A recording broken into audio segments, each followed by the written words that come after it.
Hello friends, स्वागत है martial peak के धमाकेदार सीजन 2 के एपिसोड में। अब आगे की स्टोरी मैं नॉवेल से लेने वाला हूं। अगर आपको ये स्टोरी पसंद आए तो बने रहिएगा। यांग काई की जर्नी में अब क्या ट्विस्ट आएंगे, ये सब जानने के लिए बने रहो मार्शल पीक सीजन 2 में। यांग काई के सवाल सुनते ही मैडम ने दर्द भरी मुस्कुराहट के साथ जवाब दिया। जब मैंने मियाओ हुआ चेंग से पूछा कि वो एक बेचारी विधवा माँ के साथ ऐसा क्यों कर रहा है, तो मैंने हर तरीका आजमाया। आखिर में बात मेरे पति और उस आदमी के सालों पहले मिले उस चीज पर आई। कौन सी चीज? एक कछुए का खाल, टॉर्टोइस शेल, मैडम ने बताया। मेरे पति और मियाओ हुआ चेंग एक बार सी सिटी में घूमने गए थे। उन्हें एक अजीब कछुए का खाल मिला जिसमें एक नक्शा मैप दिखाई दे रहा था।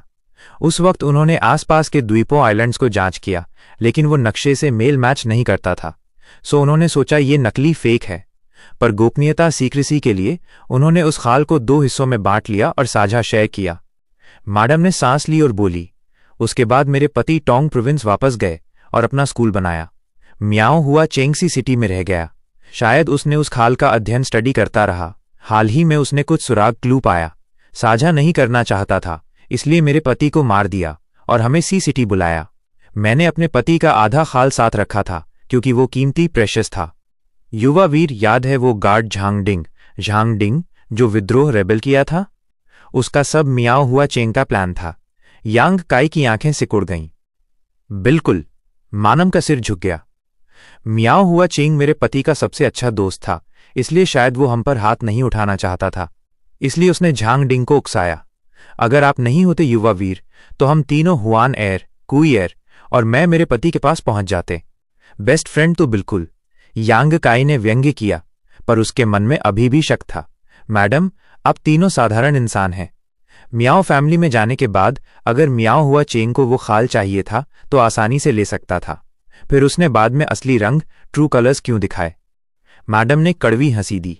शुरुआत में मुझे भी समझ नहीं आया, पर बाद में समझ आया, और ये सब आपकी वजह से। Quote. हाँ, मैडम ने सिर हिलाया। जब मियाओ हुआ चेंग हमसे मिला, मैंने आपके कहने पर बताया कि एक ताकतवर कल्टीवेटर ने झांगडिंग को मारने में मदद की थी। वो सतर्क, कॉशियस था, इसलिए पहले जांच किया कि कोई संरक्षक, प्रोटेक्टर तो नहीं है। जब पुष्टि कंफर्म हुई कि नहीं है, तब उसने असली रूप दिखाया। यांग काई ने सिर हिलाया। तर्क, लॉजिक सही थी। फिर क्या हुआ? दुस्वप्न, नाइटमेयर शुरू हुआ। मैडम की आवाज धीमी हो गई, जैसे रो पड़ी, पर वो बोली, जिंदगी बचाने के लिए मैंने दूसरा आधा खाल दे दिया। पर मियाओ हुआ चेंग इतना क्रूएल था कि यातना, टॉर्चर जारी रखा। उसने हाथ सिकोड़ लिए, शरीर कांप रहा था। उसी रात खाल देने के बाद वो लोगों के साथ आया और हुआनएर को ले गया। बोला कि उसके बेटे से शादी करेगी। जब हुआनएर ने इनकार किया, कुईएर उसकी मदद को आई, पर मियाओ हुआ चेंग ने उसे मार डालने का आदेश दिया।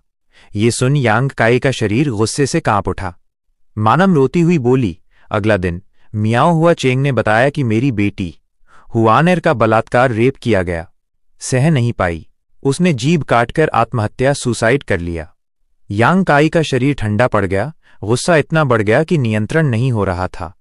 उसने सोचा नहीं था कि वो चुलबुली कुई एर को इतनी बुरी तरह मार दिया जाएगा और शर्मीली हुआन एर आत्महत्या कर लेगी। 2 महीने में वो दोनों सुंदरियां हमेशा के लिए चली गईं। मियाओ हुआ चेंग मुझे भी अपमानित, ह्यूमिलिएट करना चाहता था। मैडम रोती हुई बोली, पर हुआनएर और की ईआर से गलती सीखकर वो ज्यादा आगे नहीं बढ़ा। मुझे कई दिन बंदी रखा, यातना दी, पर मैं नहीं झुकी। शर्म से गुस्से में आकर मुझे 1000 गोल्ड वाइन हाउस में बेच दिया। यांग काई जानता था ये एक वेश्यालय, ब्रॉथल था। वहां मुझे झुकाने के लिए मारपीट की। उम्मीद नहीं थी। मैंने कैंची से अपना चेहरा काट लिया। हाँ, ऐसा चेहरा देख कोई आदमी छूने की हिम्मत नहीं करेगा। मैडम ने खुद का मजाक उड़ाया। फिर मुझे रेड क्लाउड सेक्ट में बेच दिया। मैं मर जानी चाहिए थी। मेरे पति गए, बेटी और कुईएर भी। जीने का क्या मतलब? पर मैं मर नहीं सकती। अगर मैं मर गई तो उनके साथ हुए जुल्म की खबर किसको होगी? मुझे जीना है, जीना ताकि उनका बदला ले सकूं। भले ही मैं एक कमजोर औरत हूं, पर यह करना है। यांग काई का दिल दर्द से भर गया। उसने गहरी सांस ली और बोला, मैडम, आप दुनिया की सबसे सुंदर पत्नी और सबसे मजबूत मां हैं। मौत चुनना आसान है, पर ऐसे जीना। युवा वीर, एक और मदद करोगे? मैडम ने आंसुओं भरी आंखों से यांग काई को देखा, उम्मीद से। पहाड़ की चोटी पर हवा के झोंकों के बीच यांग काई का चेहरा संकट में था। अफसोस मेरी ताकत अभी कम है। मैडम का चेहरा उतर गया। पर मैं मजबूत होता जाऊंगा। कुछ सालों में सी सिटी के मियाओ फैमिली से मिलूंगा। यांग काई का फैसला सिर्फ मैडम के लिए नहीं बल्कि कुई एयर के एहसान के लिए भी था जो उसने सफर में खाना दिया था। मैडम खुशी से झुक गई और माथा टेकने लगी। शुक्रिया, शुक्रिया युवा वीर। काफी देर बाद वो उठी और बोली, युवा वीर मियाओ हुआ चेंग मास्टरमाइंड था, पर उसके पीछे रेड क्लाउड सेक्ट है। माना शरीफ में विटामिन D3। या मियाओ हुआ चेंग का बेटा मियाओ लिन रेड क्लाउड सेक्ट का डिसाइपल है। दर्जा स्टेटस कम होने से वो कछुए का खाल सेक्ट को देकर बेटे का दर्जा बढ़ाना चाहता है। ये सब उस सड़े हुए लड़के की वजह से जो सेक्ट में पहचान रिकॉग्नाइज नहीं हो पा रहा था। उसने अपने बाप को उकसाया और मेरे जियांग फैमिली को बर्बाद किया। रेड क्लाउड सेक्ट, मुझे शक था। यांग काई ने सिर हिलाया। युवा वीर, मानम ने होंठ सिकोड़े सिर झुकाकर बोली, मुझे पता है आप इंसाफ के लिए जियांग फैमिली का बदला लोगे और कुई एयर के एहसान को नहीं भूलोगे, पर हम आपको कुछ दे नहीं सकते। फिक्र मत करो। युवा वीर सुनिए, मैडम ने जिद की। यांग काई ने सिर हिलाया। असल में मेरे पति ने भी उस खाल का अध्ययन किया था। मियाओ हुआ चेंग की तरह उन्होंने भी कुछ बिंदु पॉइंट्स पाए। मेरे पति के मुताबिक एक आधा द्वीप तक जाने का रास्ता है, दूसरा द्वीप के अंदर के बिंदु। यांग काई हैरान था। तो ये नक्शा कहाँ है? मेरे पास। मैडम की आवाज अस्वाभाविक अननेचुरल थी। यांग काई को शक हुआ, एक साधारण औरत मियाओ हुआ चेंग से ये कैसे छिपा सकती थी? चुप रहने के बाद मैडम ने हिम्मत की और बोली, युवा वीर, एहसान चुकाने के लिए ये नक्शा आपको देती हूं। उसने अपनी पैंट फाड़ दी और सफेद जांग दिखाई दी। कई बिंदु थे जहां नक्शा था। मानम का नक्शा उसकी त्वचा स्किन पर गोदवाया गया था, एम्ब्रॉयडर्ड।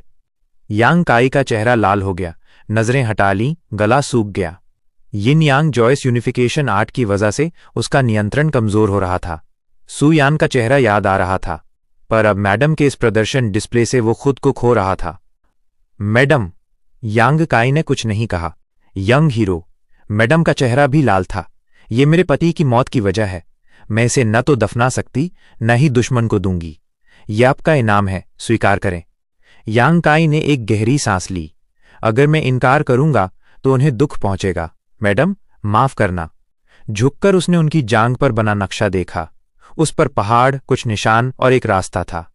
ये नक्शा सुई से उकेरा गया है, रंग से। मैडम ने कितनी बार खुद को पीड़ा दी होगी।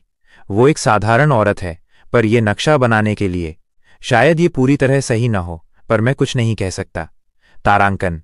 यांग काई शांत रहे और नक्शा याद करने लगे। चाय गर्म होने जितने समय में ही उन्होंने सब याद कर लिया और कपड़े को ढक दिया। यंग हीरो, मेहनत के लिए शुक्रिया। मैडम धीमी आवाज में बोली, जमीन पर बैठी हुई थीं। उन्होंने बात की जैसे दिल का सारा बोझ उतर गया हो। यांग काई ने देखा कि अब वो सिर्फ मरना चाहती थीं। उनका दिल मर चुका है। वो बदले के लिए जी रही थीं। अब उन्होंने मुझे दे दिया, अब जीने की इच्छा नहीं है। तारांकन। यांग काई ने कुछ नहीं कहा। अगले दिन यांग काई पहाड़ से नीचे उतरे। उन्होंने मैडम की टोकरी ली जिसमें एक गहरा काला फल, प्रोफाउंड ब्लैक फ्रूट था। वो समुद्र की तरफ चल पड़े और पीछे मुड़कर चोटी को देखा। चोटी पर मैडम बैठी थीं, समुद्र की तरफ देख रही थीं, सुन्न सी, बिना हिले। यांग काई उन्हें ले नहीं गए। जीने से बुरा मरना बेहतर था। अब वो बस मुक्त होना चाहती थीं। कुछ घंटे बाद यांग काई समुद्र किनारे पहुंचा और रेड क्लाउड सेक्ट के जहाज का इंतजार किया। वहां कई लोग थे जो जहाज को देखकर खुश हुए। जहाज पर एक अभ्यासी कल्टीवेटर लोगों की टोकरियां जांच रहा था। जिसकी टोकरी में 1.5 किलो से कम सामान होता, उसे वो समुद्र में फेंक रहा था राक्षसी जानवरों, मॉन्स्टर बीस्ट के लिए। दर्जनों लोगों में से 34 लोगों को फेंक दिया गया। उनकी चीखें सुनाई दीं और फिर वे शिकार बन गए। यांग काई भीड़ में शामिल हो गया। किसी ने उसे ध्यान नहीं दिया, सब साधारण लग रहे थे। आधे घंटे बाद जहाज चल पड़ा। जो लोग जरूरी सामान 1.5 किलो पूरा नहीं कर पाए, वो पीछे रह गए राक्षसी जानवरों का शिकार होने के लिए। रेड क्लाउड सेक्ट लौटते समय यांग काई का मन उदास था। उसका पहले इरादा था कि जहाज चुराकर भाग जाए, लेकिन मैडम से मिलने के बाद उसने ये योजना छोड़ दी थी। सेक्ट के पास कछुए के खोल का एक हिस्सा था और यांग काई को अब कार्रवाई करनी थी। दूसरा महत्वपूर्ण हिस्सा, जिसे मैडम ने अपने शरीर पर नक्शे के रूप में बनाया था, उसके पास था। वो मैडम की हिम्मत और अंतिम इच्छा को व्यर्थ नहीं जाने देना चाहता था। यांग काई ने अनुमान लगाया कि रेड क्लाउड सेक्ट 1-2 महीने में कदम उठाएगा। मियाओ हुआ चेंग अपने बेटे का रुतबा बढ़ाने के लिए खोल सेक्ट को देना चाहता था, लेकिन इसमें जोखिम था, नए द्वीप का खतरा। वो चाहता था कि सेक्ट द्वीप की खोज करे और उसका बेटा सुरक्षित रहे। यांग काई को द्वीप के रहस्यों की तलाश थी, लेकिन सेक्ट के साथ गुप्त रूप से जाना मुश्किल था। उनके पास नक्शा था और उनके साथ रहने पर उसे मौका नहीं मिलता। जहाज पर यांग काई चुपके से शिष्यों से बात करके जानकारी जुटाता रहा। उसे पता चला कि सेक्ट के बड़े लोग नक्शा मिलते ही खोज की तैयारी कर रहे थे।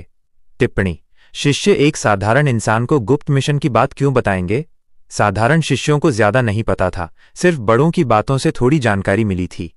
एक सुबह शिष्यों की चीख सुनाई दी, साधारण लोगों को इकट्ठा होने का आदेश। भीड़ में चर्चा शुरू हुई।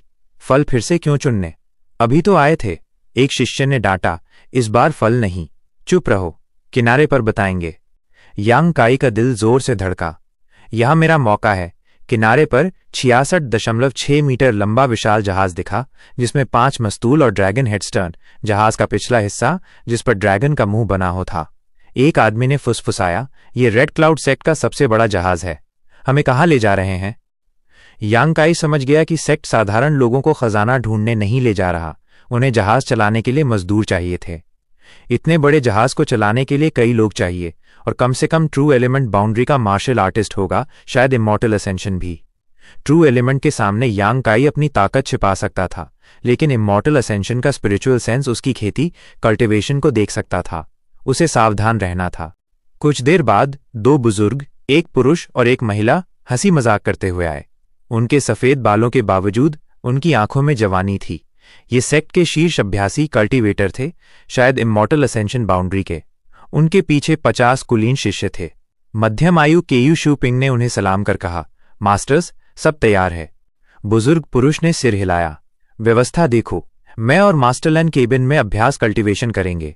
जरूरी काम के बिना हमें परेशान न करें। यांग काई ने राहत की सांस ली। यू शूपिंग, एक एल्डर, जहाज की व्यवस्था देख रहा था। आधे घंटे बाद जहाज चल पड़ा और 24 घंटे में 500 किलोमीटर से ज्यादा खुला समुंदर पार कर लिया। यांग काई छद्म वेश में डेक पर काम करते हुए दिशा याद रखता था। 3 दिन बाद ये पक्का हो गया कि जहाज हिडन आइलैंड की ओर जा रहा था। शिष्य इसे इसी नाम से पुकारते थे। यांग काई को सी सिटी की कहानियां याद आईं। हिडन आइलैंड में अपार धन, मार्शल स्किल्स और अभ्यास की तकनीकें थीं, लेकिन बिना गाइड के वहां पहुंचना असंभव था। सेक्ट ने 4 में से 2 इमॉर्टल असेंशन अभ्यासी, डिंग जियाजी 5वां चरण और हुओ शियांग लैन 4था चरण को भेजा, जो द्वीप की खोज के इरादे को दर्शाता था। यांग काई ने ओल्ड डेमन से बात की, जिसने अनुमान लगाया कि हिडन आइलैंड किसी वरिष्ठ अभ्यासी का गुप्त स्थान हो सकता है, जो एक गठन फॉर्मेशन से छिपा है। शिष्यों से बात में यांग काई ने जाना कि यू शूपिंग ट्रू एलिमेंट बाउंड्री 9वें चरण का एल्डर है। डिंग जियाजी और हुओ शियांग लैन, एंटिक्विटी एल्डर्स, आमतौर पर सेक्ट से बाहर नहीं निकलते। डेक साफ करते समय यांग काई ने आवाजें सुनी। यान, तुम मियाओलिन के साथ नहीं हो? मियाओलिन, मियाओ हुआ चेंग का बेटा, जिसने मैडम और जियांग परिवार को बर्बाद किया था। यांग काई ने छिपकर देखा। एक खूबसूरत 20 साल की लड़की नीली ड्रेस में यू शूपिंग के साथ थी। उसकी सुंदरता में अहंकार था।